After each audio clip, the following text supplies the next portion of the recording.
Sarah, we need to talk, my husband, Michael said. His voice sounded sad, but I knew he was pretending. I looked up from my laptop where I was planning our home renovation. His mother, Linda, stood beside him, dabbing her eyes with a tissue. My stomach tightened. I knew this act. Linda was very good at fake crying. The doctor says I have 6 months to live, Linda said, her voice shaking. I don't want to be alone at the end. She fell into our armchair, the same one I had seen her measuring last week, complaining it didn't match her decor. My name is Sarah Parker, and at 34, I had finally bought my dream home. After my parents died in a car accident 2 years ago, I used my inheritance to buy a beautiful Victorian house. It needed work, but it was mine. Linda never liked that. Mom needs to move in with us, Michael said firmly. We can turn your art studio into her bedroom. My chest tightened. The art studio was special to me. It was my dream to paint there. The sunlight coming through the windows was perfect. I know this is unexpected, Linda sniffled, but family sticks together in hard times. She had never treated me as family in the 8 years I had been married to Michael. She always saw me as the woman who had trapped her son. Which doctor told you this? I asked carefully. Maybe we should get a second opinion. Linda hesitated, then said, Dr. Thompson. But I trust him. I nodded. Dr. Thompson, the same doctor who supposedly diagnosed her with a rare disease last year, just before Michael and I were supposed to go to Italy. We canceled our trip to take care of her, but 2 weeks later she was fine. I need to think about this, I said. Think about it, Michael shouted. My mother is dying. Where is your compassion? I looked at my husband. He had always chosen his mother over me. Something inside me changed. Yes, I need to think about it, I said firmly. This is my house too. Actually, Linda said sweetly, since Michael is your husband, it's his house too, and a son's duty to his mother. The house is in my name only, I cut in. I bought it with my inheritance. Linda's smile faded. But that's not the point. This is a big decision, and I won't rush into it. I walked outside to the garden, my favorite place. Sitting on a bench, I pulled out my phone and called Dr. Thompson's office. I'm sorry, the receptionist said. We have no patient records for a Linda Morrison. I thanked her and hung up. My suspicions were right. I called my sister, Emma, a nurse. Can you check something for me? I asked.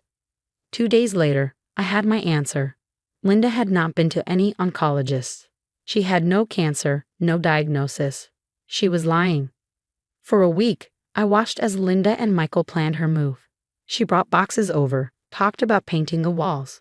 Michael barely spoke to me, acting as if I was cruel for hesitating. Then came the family dinner. Linda invited everyone. Michael's sisters, their husbands, aunts, uncles, cousins. She wanted them to pressure me.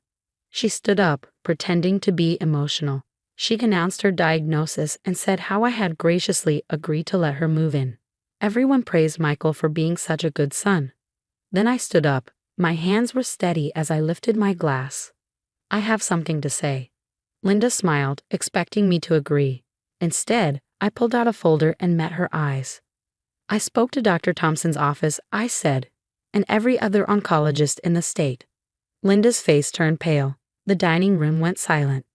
Linda's fork dropped onto her plate, the clatter echoing in the tense air.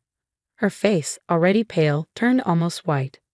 I don't understand, she stammered, reaching for her water with shaking hands. Dr. Thompson doesn't share patient details. That's interesting, I said calmly, because Dr. Thompson retired 3 years ago. His clinic doesn't even exist anymore. Michael stood up suddenly, his chair scraping loudly against the floor. Sarah, what are you doing? I opened my folder and pulled out the papers. I checked with every cancer hospital within 100 miles. No Linda Morrison has been diagnosed with cancer. No Linda Morrison has even been tested for it. The room filled with whispers. Linda's sister, Patricia, leaned forward, frowning. Linda, is this true? She's lying, Linda shouted, standing up. She's trying to turn you all against me because she doesn't want me in her fancy house. Actually, I said, sliding the papers across the table, I'm telling the truth. These are the hospital records. You can call and check for yourselves. Michael grabbed the documents, his hands shaking. This has to be wrong. Mom wouldn't. But she would, his sister Jessica said quietly. Remember when she faked pneumonia before your wedding? Or the heart problem when you got that job in Seattle? Linda's face twisted with anger. Jessica, how dare you? I'm your mother.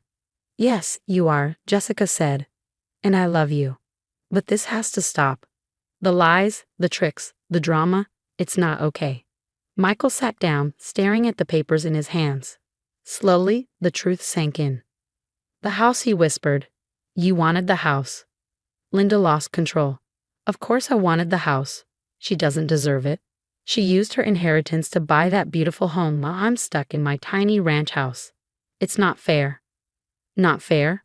I repeated, keeping my voice level.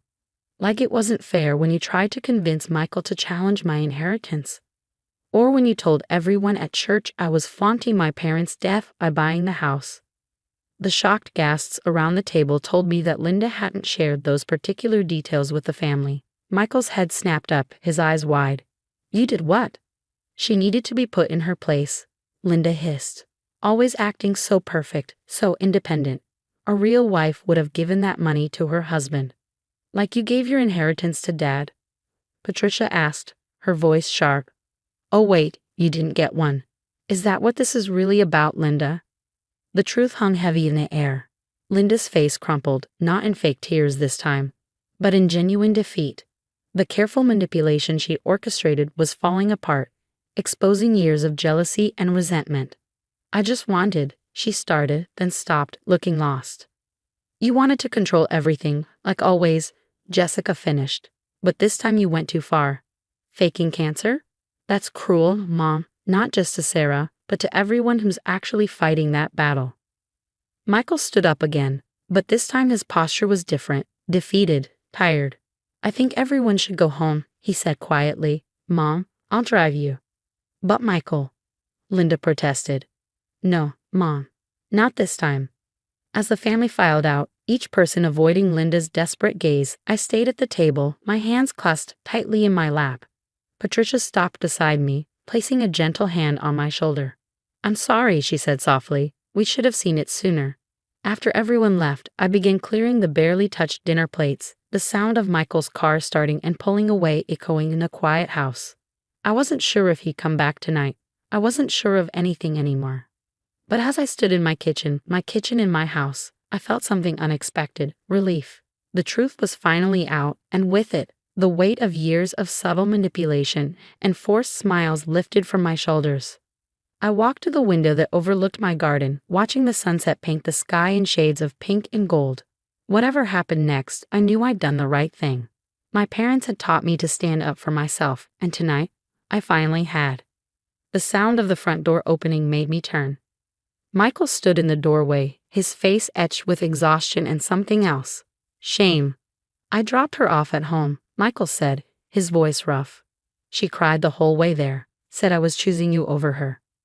I stayed silent, watching as he moved into the kitchen, looking lost in the space that had always been our home. He ran his hand over the counter, the one we picked up together during our renovation. But that's not what this is about, is it? He continued. This is about choosing truth over lies. I've been blind, Sarah, so blind. I leaned against the sink, crossing my arms. Yes, you have. All those times she had emergencies, conveniently when we were about to do something important. He shook his head. The tropical disease before our Italy trip, the heart palpitations when I got the Seattle job offer, and now this. She knew what she was doing, I said softly. She always has. Michael looked at me, really looked at me, perhaps for the first time in years. How did you stay? Knowing she was manipulating everything, watching me believe her every time. Because I loved you, I replied simply. But Michael, I won't do it anymore. I can't.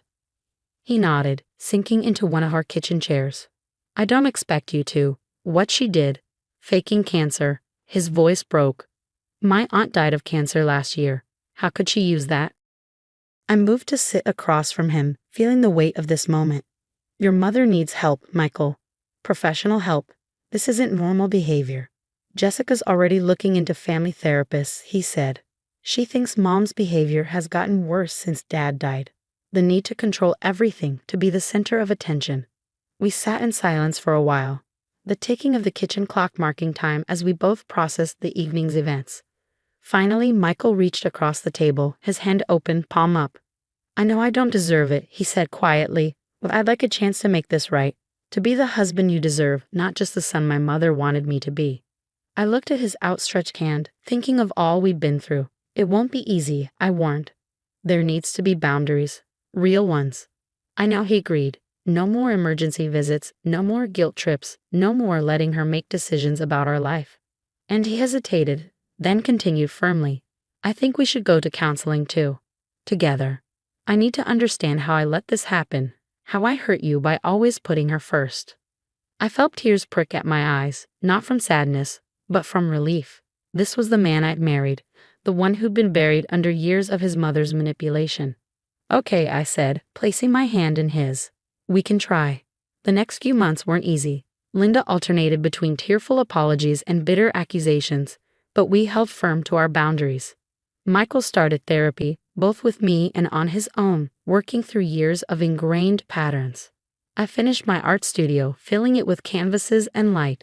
Sometimes, when I'm painting there, I think about that family dinner and how close I came to losing my dream home to Linda's schemes. But then I look at the changes in our lives, the peace, the honesty, the renewed connection between Michael and me, and I know it was worth it. Linda eventually agreed to counseling, though it took Jessica and Patricia's ultimatum to get her there. She's learning slowly to build relationships based on truth rather than manipulation. Last week, she even sent me a card, a real one, apologizing for everything. It's a small step, but it's something. Michael and I finally took that trip to Italy, sending postcards to his mother from every city we visited. When we returned, our house was exactly as we'd left it. No emergencies, no drama, just home.